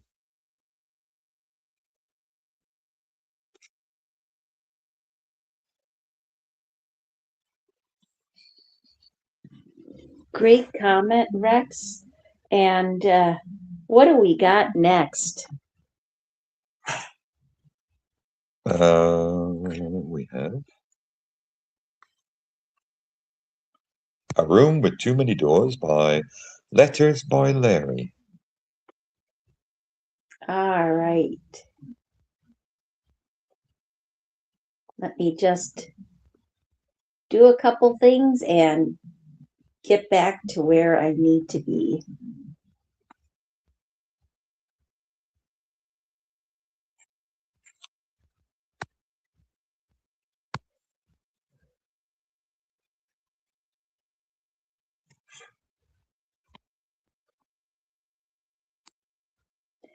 A playroom with too many doors is hard to inhabit until you arrived. Summer light through my rain-wet glass. We painted a flag, made it ours, danced until the lamp went out.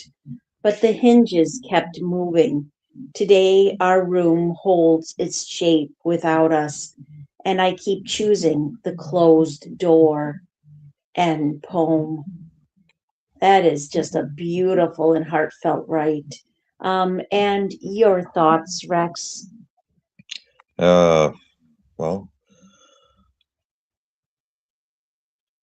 I'm going to go with the mind itself, a playroom with too many doors. And that note, until you arrived, well, it'd be a second sense of self, a kinetic split of the mind itself. So you've got actually company within your own mind, which offers up that idea of why there might be too many doors. Uh, we painted a flag, made it out, danced until the lamp went out. That kind of folds into that idea of something worse happened in the moment. But the hinges kept moving. Today, our room holds its shape without us. So they've kind of drifted out of that atmosphere, maybe deeper into themselves. And I keep choosing the closed door being that one that used to contain them or her, the original one. So I get the bite of a loss of um, a loss, a sense of self.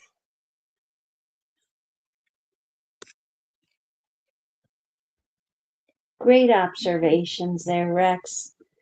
Yeah, I thought this had strong imagery, very impactful lines. I think the short lines of 1 to 4 words per line is a great choice because it gives almost a sense of urgency in the movement. One great imagery and metaphors, an amazing consistency in tone. I like how it speaks on the idea of revelation of a truth that some rooms, some people and places are meant to be a part of our lives, and other times we have to find new paths. We have to find the door that opens.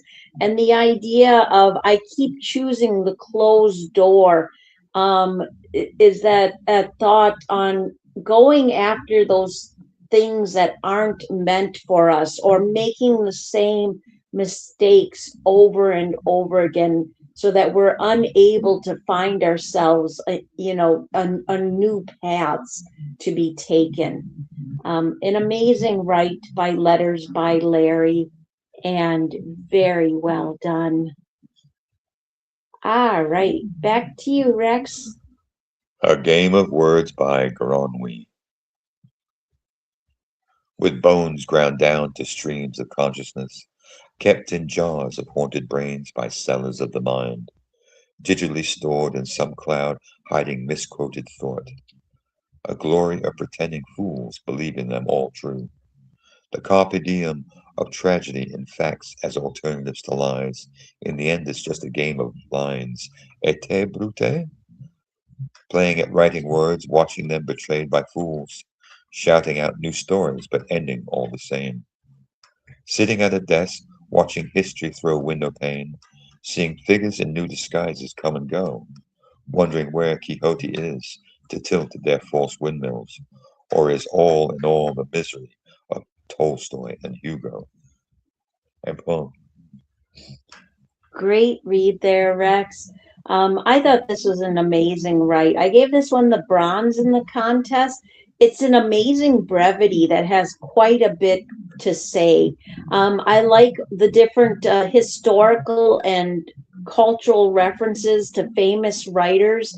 It makes me think on the idea of that saying that there's nothing new under the sun, and that saying that's originally from the Bible, but it's been phrased in different ways throughout history, and it's like the inspiration for that song "Turn, Turn, Turn" by the Birds. Um, and I think that no, wait, that's another one, I think. But either way, anyways, sorry. I like the reference to carpe diem and et tu brute. Strong lines throughout. I did give this one the bronze because of the idea, because he had written this new for the contest, and because it was such a thoughtful write on how we try to find our own voices. We try to find our spirits, within the streams of consciousness and ourselves, our own identity, and yet over and over again we are bombarded by words and translations from other people. Great lines throughout, and this is an excellent write that speaks to me on the thought that throughout history we keep rinse and repeating the same old thoughts over and over again, just failing to find our individuality. So excellent write by Garan Lee, and very well done. And your thoughts, Rex? Uh, I like that opening stanza. With bones grown down the streams of consciousness, kept in jars of haunted brains by sellers of the mind, digitally stored in some cloud, hiding misquoted thought. A glory of pretending fools, believing them all true.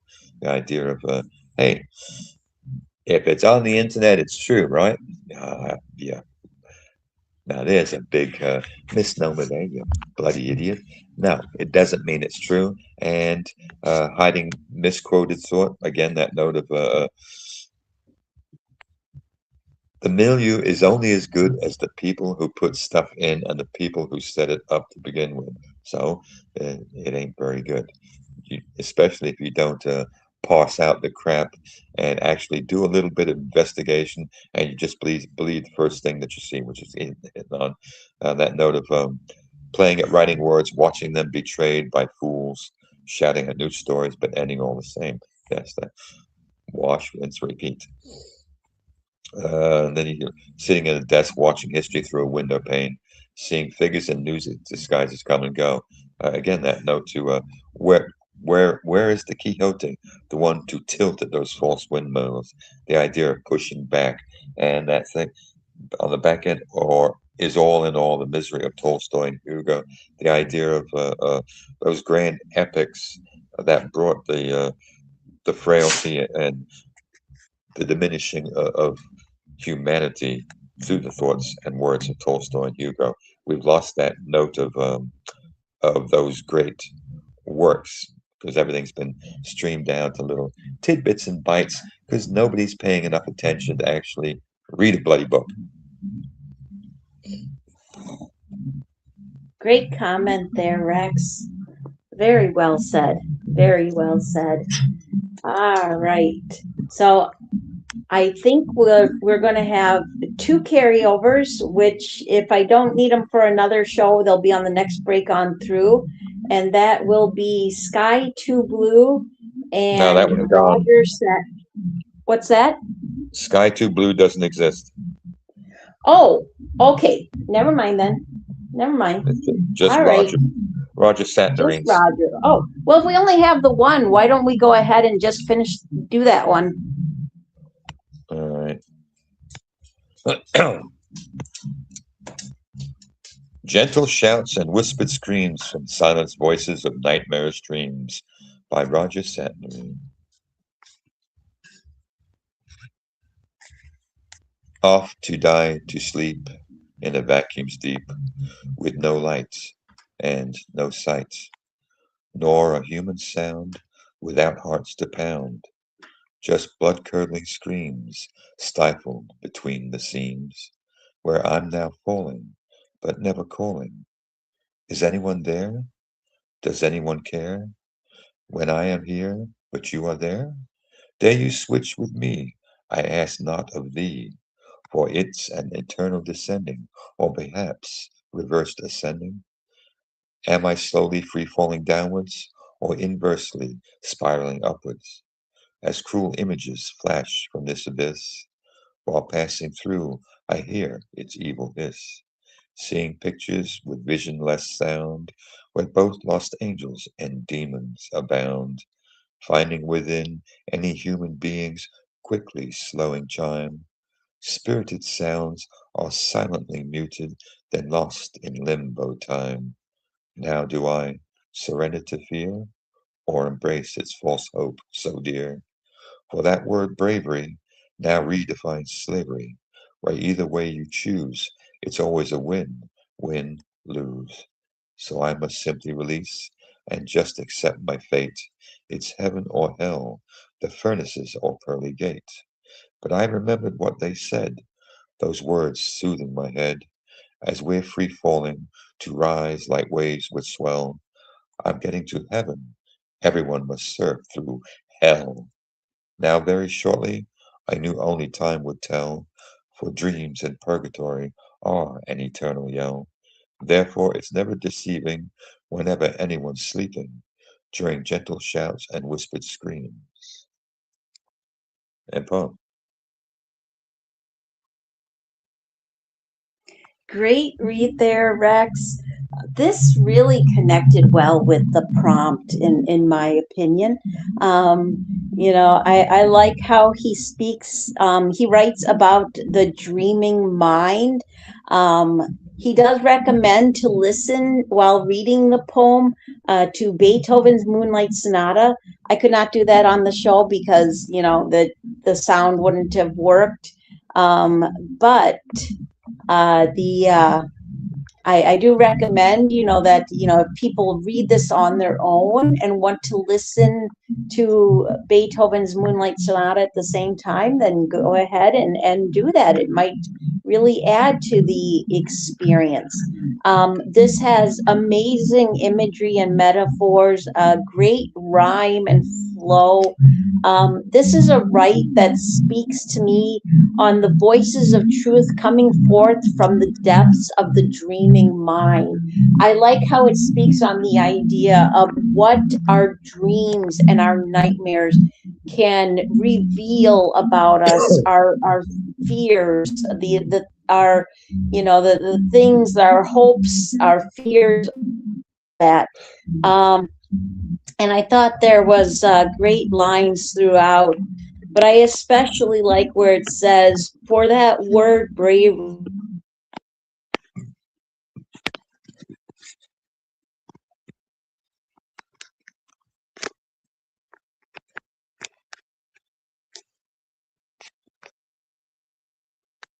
Uh, can't hear As you. we're free falling to rise like waves which swell. Um, Wonderful lines. I like the reference to Tom Petty's Free Falling. Very cool there. And I like the idea that, in the end, who knows what we'll face. And so in the end, it's all about that. I feel like in a way it's our dreams and nightmares representing our versions of heaven and hell. So excellent write by Roger Satterine, and very well done. And your thoughts, Rex? Oh, I like the note right up front. He dips into Shakespeare with off to die to sleep in the vacuums deep, whereas Williams was to die to sleep, perchance to dream. So he draws on the very same note and offering up with an extra bite to die to sleep in the vacuums deep. That being the idea of dream world itself. No light, no sight, no sound without heartbeats without hearts to pound. Just blood curdling screams stifled between the seams, and that note of falling.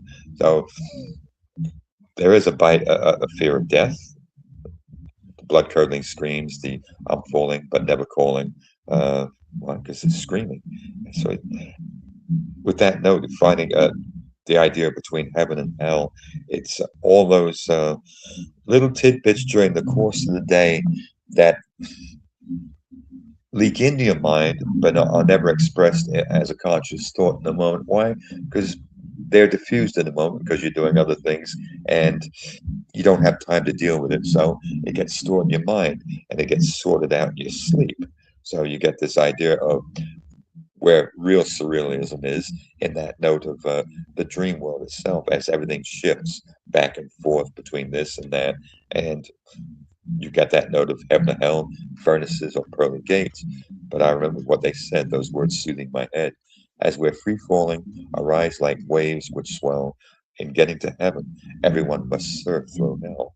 That idea of getting to heaven, you've got to actually live the hell on earth itself.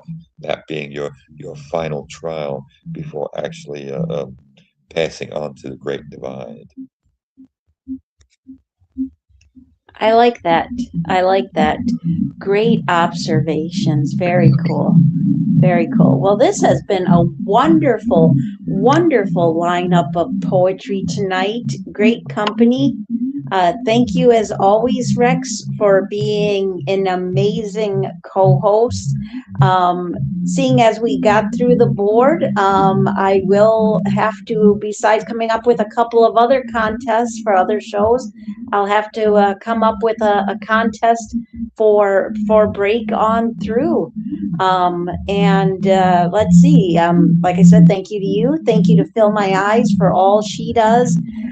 Thank you to everybody who hung on the board: Robbie, Jojo, T. Manzano, Monty, Stanza Hero, anybody else I miss. Of course, thank you to anybody who's listening on YouTube or will be listening later. We truly appreciate you all. Thank you to everybody who provided rights for the shows, for the show. Please make sure to keep an eye out on the contest and topic boards put up by Late Night Poets host and hostesses, because you're sure to find something to inspire. I know, okay, so for tonight or tomorrow, depending on your time zone, Friday, 10 p.m. Eastern U.S. time, you can join Fill My Eyes and IntimidusRex for